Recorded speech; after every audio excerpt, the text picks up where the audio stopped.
Howdy gang, yeah, Rod back again. Just a bit of an update on some of the gear.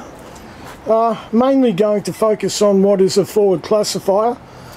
We've got this guy here, which is a, it's about 8 inches across, with, we'll call it a homemade power head, which actually had two outlets here, but they kind of trickled, and it worked out the slot here was actually just better. So, yeah, we block these off and we just continue on with the single little slot. And this is held in by a frame going across the top.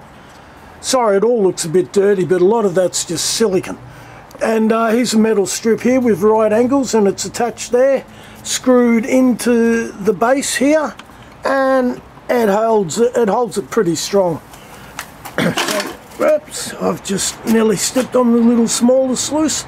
And yeah, and this guy here, it's got a nice section of little 1mm rib matting at the beginning, because I used to notice quite often a lot of gold gets caught at the very front, even before it makes it to the matting, so it's always a little bit exciting to see a bit of gold right at the front. So what we have here is, and we have some riffles that were actually, I had to cut them in half and then reconnect them. They were from another sluice that was wider. So we have these guys here, which will run in conjunction with possibly what I am calling the noodle miner's moss. It has backing, PVC cushion. It's a pretty cool item. It's nice and high and will basically catch everything. Hang on, we've got an offcut over here. If I hold it up to the sky. Yeah, there you go. That gives you a bit of a better view of how high it is and the looseness. So like I said, I think noodle, excuse me, I think noodle miner's moss is a good description. So basically, and what we have here is what is called a product called Tough Turf. And that's, yeah, probably for more the flower gold. It will have mesh, Tough Turf, and then we'll have the riffles and the miner's moss for a heavier grade. And we've got the little tacker over here, which is, once again, with the 1mm rib mat. And I haven't got it attached, but I've got another little power head that bolts on here, and it's nice and solid. And I will be selling some matting. There'll be kits, actually. You have to excuse my little cough. And yeah, for what it will be 6-inch sluices, I'll be doing the noodle miner's moss and the AstroTurf, Tough Turf, artificial grass, whatever you want to call it. And that will be on eBay for about $55 and $14 for postage. Now, to the point of this video, we'll just stand back. And I've actually made one on legs, and this marries up with a Seaflow 750 gallon per hour pump that will pretty much keep it going on that angle. It's on a bit of an angle. Maybe I do have adjustment here to bring it a little bit lower if I want, but it's about right. Maybe for this stuff I may turn it down. I do have a voltage dimmer, so I can drop the flow if need be. But we'll see how we go with that. But I'm pretty pleased with the two options I have. To the point, that's why we'll get back to what we're originally here for. Oh, annoying little frog in my throat. So we've got this miner's moss here, which is okay. It's tighter. It's definitely tighter than the noodle moss, as I'm calling it. It's okay. Certainly a lot better than some of the rubbish I've seen on eBay. But the thing was, in this quite a long forward classifying sluice, to get it out and do the cleanup, it was quite cumbersome. It was heavy.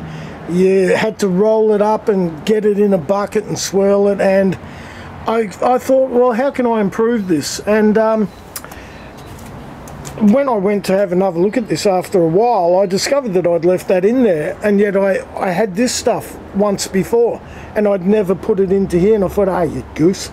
So I thought, well, let's get into it and have a look. So this guy here, what is it? It's probably close to a metre, if not a metre. I think it works out, the punch plate is 800mm from memory, and it's held in at the back by a couple of bolts here, you'll see there, and that goes into there, and that stops the plate from going anywhere. And at the front here, it tucks in under this bolt here, so it doesn't lift up and it can't go back. So, but these little tabs keep it, I don't know, a couple of mil off the mats. So as you're shoveling your gravels onto there, there is a little bit of underflow.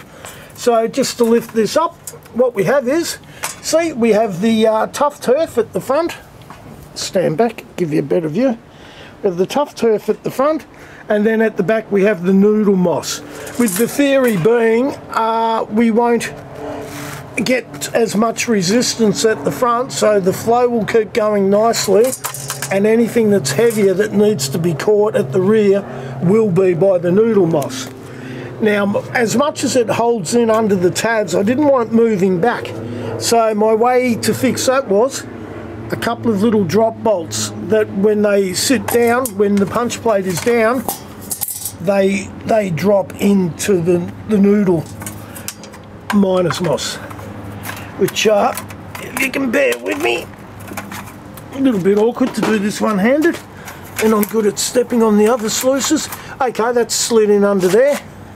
This guy here, that's about right for where I would do it. And here we have it. I'm not quite sure if you can see it or not. Maybe if I move it into the sun a bit better, you might get just above my thumb. You might be able to see where the blackness is underneath the punch plate, then going to the green. And the two bolts at the front of the noodle minus moss, they hold it down. So I'm pretty happy with it, and also saves a bit of weight. This stuff, when it's full, is quite heavy, and so is the noodle moss, but the little addition of the artificial turf, tough turf if you want to call it, at the rear is it gives it two elements, and I'm happy. And also the cleanup is better because you have two halves, easier to work with. The back half into the bucket, the front half into the bucket. So pretty pleased with that, and going to share a little secret as well, which I think is a handy thing to know. If you put your miners moss at the bottom of the bucket when you're doing your runs, you put the bucket in front of the sluice, and anything that escapes will go down to the bottom and get caught in the miners moss. Pull out the miners moss into the pan, and you never know what you'll get. So yeah, as the noodle miners moss it'll work with any kind of miners moss, of course, but the noodle miners moss, say that 10 times fast, that's also going to get put into the bottom of the bucket. So that's just a little bonus tip, if that's what you want to call it. This little guy here, he's good. It's got a little handle, put straps over it and put the bait pump and the shovel in there, and it's like a suitcase and you're off to work.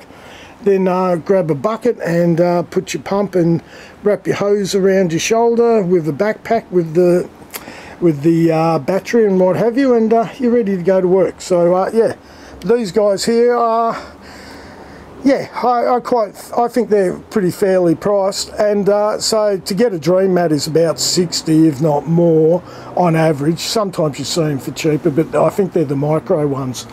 And what I've noticed is, after watching Gold Rush a fair bit lately, I never see dream mats used in the cleanup. It's always an AstroTurf or a miners moss.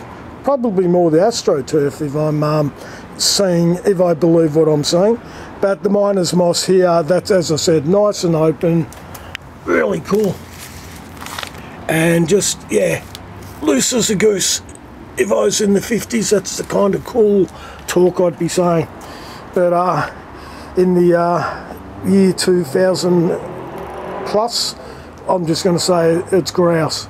All right, fellas and ladies, enjoy your prospecting.